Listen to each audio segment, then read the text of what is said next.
আজকে খণ্ড বিখণ্ড হয়ে গেছে। এত বড় জঘন্য নির্লজ্জ বেহায়াপনা যে কাজ আজকে বাংলার জমিনে হয়ে গেল, প্রত্যেকটা বাবা আজকে চিন্তিত হয়ে যাচ্ছে, প্রত্যেকটা মা আজকে চিন্তিত হয়ে গেছে, প্রত্যেকটা ভাই তার বোনকে নিয়ে চিন্তিত যে কোন এক দেশে আমরা এখন বাস করছি যেখানে ছোট ছোট নাবালক শিশু বাচ্চা ধর্ষণের শিকার হচ্ছে। শুধু যদি ধর্ষণ হতো তবু একটা কথা, এর থেকেও জঘন্যতা তাদেরকে নির্লজ্জ সর্বনিকৃষ্ট করে হত্যা করে তারা পার পেয়ে যাচ্ছে। আমার কাছে প্রশ্ন, যে কোনো মা, যে কোনো বাবা, ভাই বোনকে যদি প্রশ্ন করা হতো যে তোমার এই শিশু বাচ্চার তোমার আর এর বিচার কি হবে, প্রত্যেকে বলতো যে আমার হাতে তুলে দাও, একে হত্যা করেই আমার দিল ক্ষান্ত হবে। আমি তো আমার নিজেকেই মনে হচ্ছিল শেষ করে দিই, যে কোন দেশে বাস করছি।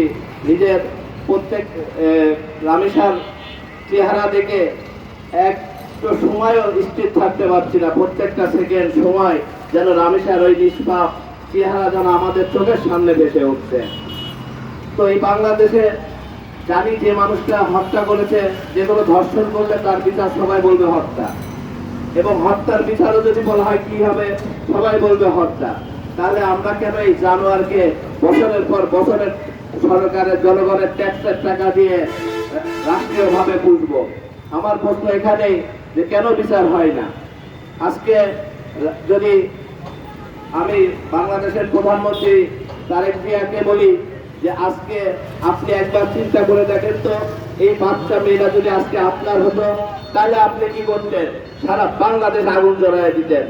অথচ আমার এই দেশে শত শত মেয়ে ধর্ষিত, হত্যা হচ্ছে, কোনো একটারও বিচার আজকে পর্যন্ত দৃশ্যমান হয়নি।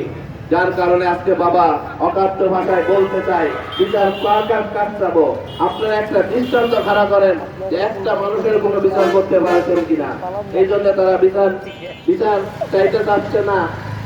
তাই আমি রাষ্ট্রীয়ভাবে সারা বাংলার মানুষের একটাই চাওয়া, রামেশার মতো যাতে, আমারও তো কন্যা আছে, প্রত্যেকেরই তো কন্যা আছে, কন্যা একটা নিয়ামত, এই নিয়ামত যেন কোনো মানুষের লালসার শিকার না হয়, অবশ্যই দৃষ্টান্তমূলক শাস্তি দাবি করছি। আপনারা একটা কথা চিন্তা করেন, 7 বছরের একটা বাচ্চাকে যদি এক হাতে একটা চকলেট আর এক হাতে যদি 1000 টাকা ধরা হয়, তো এই বাচ্চাটা চকলেটের দিকে চলে যাবে, কখনোই সে 1000 টাকার দিকে যাবে না, কারণ ও জানেই না যে 1000 টাকার ভিতর কত চকলেট আছে। অথচ এই শরীরের দিকে কিভাবে মানুষ পশুর দৃষ্টিতে তাকায়, যাদের ভালোবাসা, যাদের হাসি দেখলেই প্রত্যেকটা মানুষের ভালো লাগে। প্রত্যেকটা বাচ্চা জান্নাতি একটা বাচ্চা, আর সেই বাচ্চাকে এই জানোয়াররা খোরাকের বস্তু বানিয়ে ফেলছে।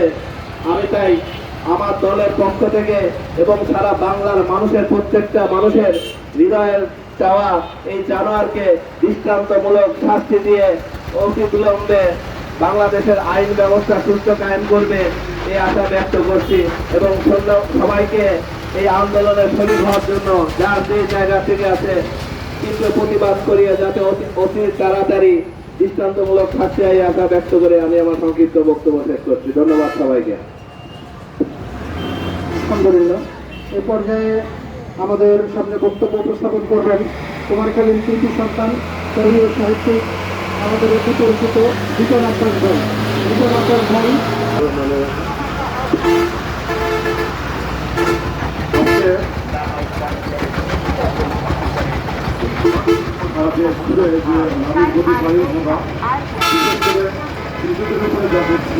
নিয়মিতভাবে সেই আপিয়া থেকে রামেশা আজকে দেশের সমস্ত বিশ্ববিদ্যালয়গুলোতে একটি স্লোগান আমরা শুনতে পাচ্ছি, আপিয়া থেকে রামেশা কলকাতার সব লেখা। এই যে শিক্ষার ব্যবস্থা যে কারণ, এই কারণের জন্য ধর্ষণ সংখ্যা পার পেয়ে যায়। গত 3 দশকে একটি ধর্ষণেরও বিচারের রায় হয়েছে ফাঁসি, কিন্তু সেই ফাঁসির কাস্তে ঝোলানো আজ অবধি গত 3 দশকে একটি উদাহরণ দেখাতে পারেনি রাষ্ট্র। সে কারণে রামেশার বাবা এই কথা বলেছে যে আমি কারোর কাছে বিচার চাই না। কতটা কষ্ট পেলে, কতটা কষ্ট নিয়ে একটি বাবা সেই কথা বলতে পারে। আজকে আমরা যারা এখানে দাঁড়িয়েছি, যতগুলো মানুষ, প্রতিটা মানুষ পুরুষ এবং নারী, নারী গর্ভ থেকে আমাদের সৃষ্টি। মহান সৃষ্টিকর্তা আমাদের নারী গর্ভ থেকে, নারীদের গর্ভে থেকে আমাদেরকে সৃষ্টি করেছেন। তাহলে সেই নারীদের, সেই কন্যা সন্তানদের, সেই আমাদের মায়েদের, বোনেদের আমরা সম্ভ্রম এবং তাদেরকে নিরাপত্তা দিতে পারছি না। এই নিরাপত্তা দেওয়ার দায় এবং দায়িত্ব রাষ্ট্র। আমরা আর কোনো অজুহাত শুনতে চাই না। আমরা দর্শক গ্রেপ্তার হয়েছে, এটি 1 মাসের মধ্যে তার ফাঁসি, শুধু ফাঁসি নয়, ফাঁসি রায় কার্যকর করে বাংলাদেশে একটি দৃষ্টান্ত স্থাপন করবেন বর্তমান সরকার, সেই আশা করি। আর রানিসা বাবার যে আক্ষেপের কারণে আমি কিছুক্ষণ আগে একটি লেখা আমার ফেসবুকে দিয়েছি, অল্প কিছু একটি নিবন্ধ লিখেছি।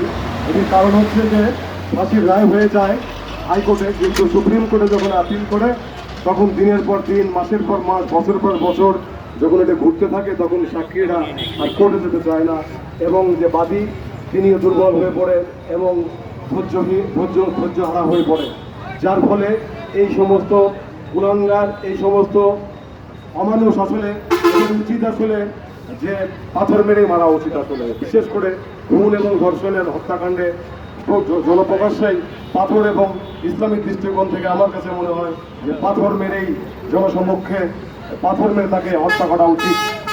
প্রমাণ করার সাপেক্ষে, প্রমাণ করার পরে তাকে জনসম্মুখে পাথর মেরেই মারা উচিত, যাতে আর কেউ সাহস এরকম না করে। এরকম এরিয়াতে মানে দাঁড়িয়েছি, এখানে উচিত ছিল আমাদের এইখানে যারা সকলে অন্তত 1 মিনিট থেমে দেওয়া। সকল দোকানদার থেকে শুরু করে প্রত্যেকের আমাদের মা রয়েছে, প্রত্যেকের আমাদের দিদি রয়েছে, প্রত্যেকের আমাদের বোন রয়েছে, মেয়ে রয়েছে। হয়তো অনেকের বউ এখনো হয়নি, কিন্তু প্রত্যেকের তো মা রয়েছে, এখানে প্রত্যেকের মা রয়েছে। সেই মা হলো একজন মেয়ে, সেই মেয়ের উপরে সহিংসতা, মেয়ের উপরে জুলুম নির্যাতন, এটি আসলে করে কোনো রাষ্ট্র ব্যবস্থা, কোনো রাষ্ট্র সরকার টিকে থাকতে পারে না। জুলুমের সব থেকে নির্দিষ্ট স্থান হচ্ছে এই যে নারীর প্রতি সহিংসতা, জুলুম নির্যাতন এবং ধর্ষণ করা। এই জুলুম নির্যাতন করলে আসলে কোনো রাষ্ট্র সরকার টিকে থাকতে পারবে না, এটা আল্লাহর গজব পড়বে।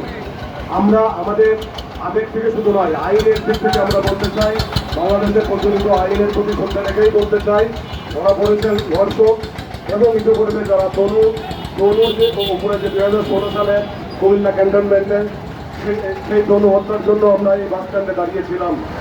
আজকে 10 বছর পরে সেটি আবার বড় আকারে সেই ধর্ষণকারীদের বিচার আবার খাতা তুলেছে।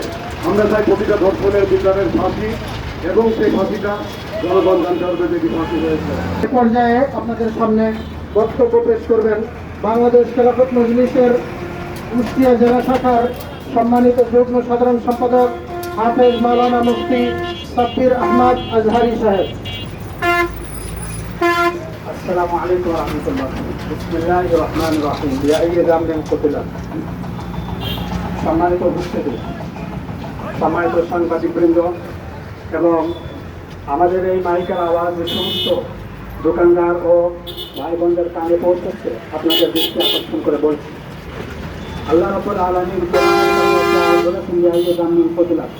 আজ থেকে প্রায় 1500 বছর আগে নবী আলাইহিস সালাতু ওয়াস সালামের উপরে আয়াত নাযিল হয়েছে। এর তাফসীর আমি পড়লাম যে আল্লাহ বলছেন কোন অপরাধে কন্যা সন্তানকে হত্যা করা হয়েছিল। তৎকালীন যুগের একটাই অপরাধ ছিল যে বাবা তার কন্যা সন্তানকে জীবন্ত পুঁতে ফেলত। তাদের অপরাধ ছিল কন্যা সন্তানকে হত্যা করা। কিন্তু আধুনিক যুগের এই ছাত্র নরপিশাচ, এদের অপরাধ হচ্ছে কন্যা সন্তানকে ধর্ষণ করে নৃশংসভাবে হত্যা করা। আমরা যে বর্তমান বিজ্ঞানের দোহাই দিয়ে বলি যে আর্টিফিশিয়াল ইন্টেলিজেন্সের জগৎ, এই জগৎ বিজ্ঞানের চরম উৎকর্ষে পৌঁছে গিয়েছে। ভাই, এই বর্তমান সভ্যই যেমন বড় বড় বিল্ডিং করতে পারছে, আকাশ দিয়ে প্লেন চালাতে পারছে, পানির নিচ দিয়ে সাবমেরিন চালাতে পারছে, কিন্তু এই আধুনিক জগৎ, এই সভ্যতা মানুষের নৈতিকতা শিক্ষা দিতে পারছে না। আপনি বলেন, আমি একজন বাবা, আমি 2টা কন্যা সন্তানের বাবা, আমার প্রথম সন্তানের বয়স 5 বছর। আমি একজন বাবা হিসেবে কিভাবে ধৈর্য ধারণ করতে পারি যে একজন নরপিশাচ আমার কন্যা সন্তানকে হত্যা করবে, আবার ধর্ষণ করবে, আবার বুক ফুলায় এই সমাজে আবার চলাফেরা করবে? আমি একজন বাবা হিসেবে কিভাবে ধৈর্য ধারণ করতে পারি? পৃথিবীর কোনো বাবাই তো ধৈর্য ধারণ করতে পারবে না। আজকের আমাদের কন্যা সন্তানরা পুরুষের কাছে যেমন নিরাপদ নয়, নারীর কাছেও ঠিক তেমনই নিরাপদ নয়। আজকে যে ধর্ষক রামিসাকে হত্যা করেছে, এই ধর্ষকের অন্যতম সহযোগী ছিল তার স্ত্রী। তাহলে বলেন, কন্যা সন্তান আমাদের নারীর কাছে নিরাপদ নয়। এই জন্য আমাদের আজকের মেসেজ কি, যে আমাদের কন্যা সন্তান, আমাদের শিশু সন্তানদের জন্য আমরা নিরাপদ সমাজ ব্যবস্থা চাই, যেখানে ধর্ষণ থাকবে না, যেখানে একটা চকলেটের দোহাই দিয়ে জিনা করবে, ধর্ষণ করবে, এমন সমাজ ব্যবস্থা আমরা চাই না। আমরা ওই সমাজ ব্যবস্থা চাই যে একটা কন্যা সন্তানকে গোলাপের টুকরো মনে করবে, একটা কন্যা সন্তানের দিকে যে চোখ তাকাবে উঁচু করে, সেই চোখ আমরা উপরে ফেলতে চাই। কথা বলেন ঠিক কিনা? আমাদের কন্যা সন্তানদেরকে যারা হত্যা করবে, আমরা জনসম্মুখে সেই হত্যার বিচার আমরা চাই। সরকার লুকোচুরি করবে, আমরা এর আগেও শিশু বাচ্চাদের হত্যা সম্পর্কে জানি। অনেক শিশু বাচ্চারা যারা ধর্ষণের শিকার হয়েছে, হত্যার শিকার হয়েছে, তাদের দৃষ্টান্তমূলক শাস্তি এই রাষ্ট্র ব্যবস্থা দিতে পারে নাই। এই দুর্বল রাষ্ট্র ব্যবস্থা, এই ভজমহা রাষ্ট্র ব্যবস্থার বিরুদ্ধে এই জাতির সোচ্চার যতদিন পর্যন্ত হতে না পারবে, ততদিন পর্যন্ত আমাদের শিশুরা নিরাপদ নয়। আমাদের শিশুরা, এই কুমারখালী কয়েকদিন আগেও একটা ট্রেনের ভিতর পড়ে আমাদের শিশুরা মৃত্যুবরণ করে। আমাদের শিশুদের জন্য আজকের এই রাষ্ট্র ব্যবস্থা কি উদ্যোগ নিচ্ছে বলেন? আমাদের শিশুরা নিরাপদে পার্কে যেতে পারছে? আমাদের শিশুরা নিরাপদে রাস্তায় চলাফেরা করতে পারছে? আমাদের শিক্ষকরা, আমাদের শিশুরা নিরাপদ স্কুলে যেতে পারছে? কোথাও আমাদের শিশুরা নিরাপদ নয়। এই জন্য প্রিয় সাংবাদিক ভাইদেরকে বলবো, আমার এই মেসেজ আপনারা স্পষ্ট করে জাতির কাছে পৌঁছায় দেবেন। নবী মুহাম্মদ সাল্লাল্লাহু আলাইহি ওয়াসাল্লাম 1400 বছর আগে একজন ধর্ষককে, জিনাকারীকে লোক সম্মুখে এই মানুষের সামনে এমনভাবে পাথর মেরে নিক্ষেপ করে হত্যা করেছে, যাতে ওই ধর্ষকের শিক্ষার সাথে সাথে যারা দেবে তাদেরও শিক্ষা হয়। আমার কন্যা সন্তানদের আমি নিরাপদ রাষ্ট্র ব্যবস্থা চাই। প্রিয় ভাই, এখানে আমাদের আর কোনো উদ্দেশ্য নাই, কারণ আমরা সকলে এখানে ম্যাক্সিমাম বাবা হয়ে গেছি। আমরা চাই আমাদের সন্তানদের জন্য নিরাপদ সমাজ ব্যবস্থা। আল্লাহ তাআলা আমাদের সবাইকে দেবে। এ পর্যায়ে আপনাদের সামনে বক্তব্য পেশ করবেন বাংলাদেশ খিলাফত মজলিস কুমারখালী থানা শাখার সম্মানিত সভাপতি সাবেক মৌলানা মুফতি সাইফুল্লাহ খালিদ সাহেব। حمدت الله حمدا كثيرا وشكرت الله شكرا جزيلا أما بعد. قال الله تبارك وتعالى في كلامه المجيد وفرقانه الحميد: بأي ذنب قتلت. وقال النبي عليه الصلاة والسلام: الدنيا جيفة وطالبها كلاب. أو كما قال النبي عليه الصلاة والسلام. আল্লাহ রাসূল সাল্লাল্লাহু আলাইহি ওয়াসাল্লাম 1400 বছর আগেই আমাদের নারী এবং সন্তানদের নিরাপত্তার খাতিরে ঘোষণা দিয়েছেন, কোনো ব্যক্তি যদি কোনো নারীর দিকে কুদৃষ্টি দেয় আর তার পরিবার থেকে যদি ওই কুদৃষ্টিদাতার চোখ ফুঁড়ে দেওয়া হয় কোনো কিছু দিয়ে, এটার জন্য আদালতে কোনো বিচার হবে না। কারণ যেই চোখ কোনো নারীর দিকে কুদৃষ্টি দেয়, সেই চোখ পৃথিবীর অন্য কিছু দেখার অধিকার হারিয়ে ফেলে। এজন্য আসলে আমরা যে কথাগুলোই শুনতেছি এত সময় পর্যন্ত, আমাদের বিচারহীনতা আর অব্যবস্থাপনাই দায়ী। আমাদের এখন পর্যন্ত ফাতেমা, তনু, রাফা নামে যতগুলো মেয়ে এতদিন পর্যন্ত ধর্ষিত হয়েছে, এদের কারোরই বিচার এখন পর্যন্ত হয় নাই।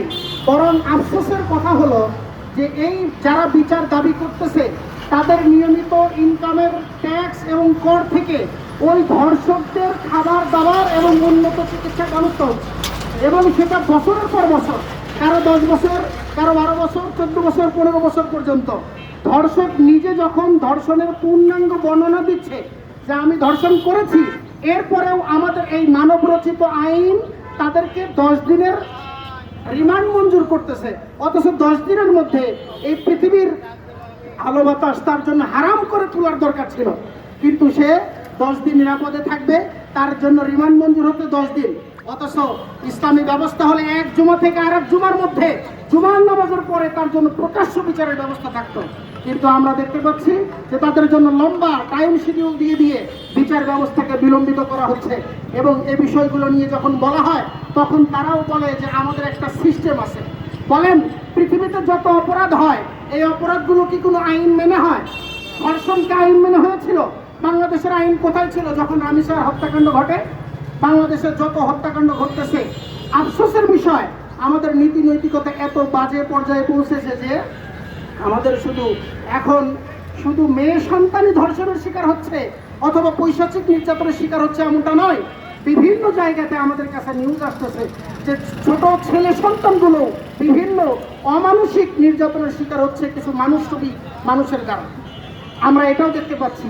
এজন্য আমাদের কথা থাকবে, অপরাধীর কোনো রাজনৈতিক পরিচয় নেই, অপরাধীর কোনো দলীয় পরিচয় থাকতে পারে না। সে অপরাধী, সে যেই দল করুক, যেই মতের হোক, যেই ধর্মের হোক, যেই পোশাকের হোক, প্রত্যেকের শাস্তি আমাদেরকে নিশ্চিত করতে হবে। যদি আমরা যতদিন পর্যন্ত আমরা দলের বাহানাই, মতের বাহানাই শাস্তি থেকে পিছু হটবো, ততদিন পর্যন্ত আমাদের এই পৃথিবী, আমাদের এই সমাজ, আমাদের এই আলো বাতাস, আমাদের ভবিষ্যৎ প্রজন্মের জন্য নিরাপদ থাকবে না। আমাদের স্কুলের ক্যাম্পাস নিরাপদ না, আমাদের মাদ্রাসাগুলো নিরাপদ হচ্ছে না, আমাদের স্কুল, কলেজ, ইউনিভার্সিটি, এমনকি নিজের ফ্ল্যাটে বাবার কাছেও সন্তান অনেক সময় নিরাপত্তা পাচ্ছে না। এত বাজে অবস্থার মধ্যে আমরা পড়ে গিয়েছি। এজন্য আমরা চাই সঠিক বিচার ব্যবস্থা, যেই বিচার ব্যবস্থার মধ্য দিয়ে শাস্তি যিনি দাবি করতেছেন তিনি বাদী খরচ ছাড়াই অল্প সময়ের মধ্যে বিচার পেয়ে যাবেন। যখন লম্বা সময় ধরে তার একে তো সন্তান হারানোর ব্যথা, এরপরে আবার অর্থনৈতিক যদি টানাপোড়েন চলতে থাকে, এক সময় সে আপোষ মীমাংসার দিকে চলে যায়, আর খুনিরা তার পিছনে অঢেল টাকা ঢালতে থাকে, এক পর্যায়ে খুনের জামিন হয়ে যায়। 10 বছর 12 বছর পরে এই খুন নিয়ে আর কেউ কথা বলে না।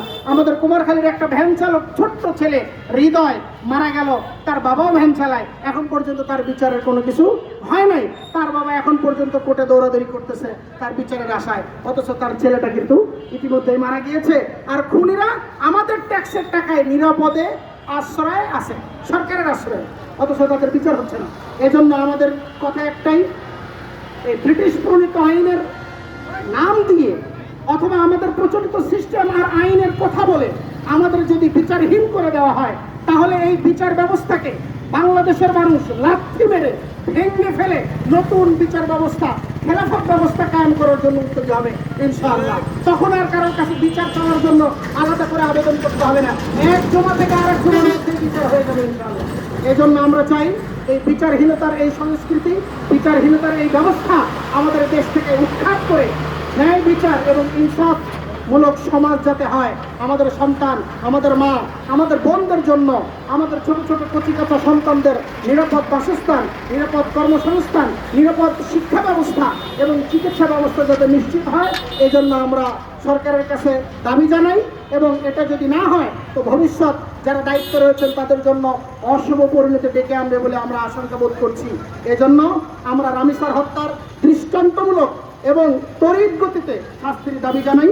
সাথে সাথে আমাদের দেশে ইতিমধ্যেই গত 3-4 দিনের মধ্যে কয়েকটা ধর্ষণ এবং হত্যা হয়েছে, লাগাতার চলেই যাচ্ছে এগুলো। আমরা বিভিন্ন জায়গাতে এরকম আন্দোলন করছি, কয়েকজন কয়েক মানুষ, কিন্তু ঐক্যবদ্ধ হতে পারছি না, যার কারণে এভাবেই চলমান। এজন্য আমাদের কাছে যদি এরকম প্রমাণ হয়ে যায় যে কোনো ব্যক্তি ধর্ষক, তাহলে তার শাস্তি আমাদের আদায় করে নিতে হবে।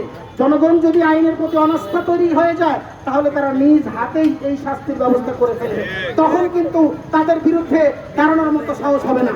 এজন্য আমরা রাষ্ট্রকে জনগণের বিপক্ষে, রাষ্ট্র যাতে জনগণের বিপক্ষে না দাঁড়ায়, এজন্য জনগণ যাতে রাষ্ট্রের পক্ষে থাকে, এজন্য সরকারের কাছে আবেদন থাকবে এই জাতীয় ঘৃণিত কাজগুলোর দৃষ্টান্তমূলক শাস্তি তড়িৎ গতিতে সম্পাদনের মাধ্যম দিয়ে আমাদের সমাজ ব্যবস্থা যাতে সুন্দর হয়, এই সুযোগ পরিবেশ করে দেওয়া হোক।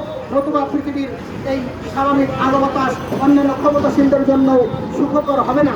আল্লাহ রাব্বুল আলামিন আমাদের এই বিক্ষোভ এবং প্রতিবাদ মিছিলকে কবুল করেন, আমিন। ওয়া আখিরু দাওয়ানা আলহামদুলিল্লাহি রাব্বিল আলামিন।